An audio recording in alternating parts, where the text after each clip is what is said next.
think first of all, I'd like to thank our regional assessment team for looking into what we have done for 2023. And I think what has been presented is it's not the mayor's accomplishment, but it is for everyone's collective effort. And the mayor is there to guide us all and giving his full support, even to the last minute of making some corrective measures in our MRF. Monitors niyo up to 3 o'clock early this morning. So, ako na yun mahapsay. But,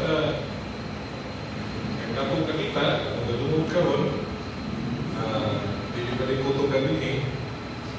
The challenge is, ako yung sustain and make better sa atong services. And in the end, we're just steward of all these things that God has entrusted to us. And himo lang yung tao, yung tanga kaning conduit of making these services reach even to the lowest Ilocos. You are part of the mission of Agapka. Agapka to our regional assessment team. Thank you for the DNG, Leslie, Joy, Sir Gam, Sir Gideon.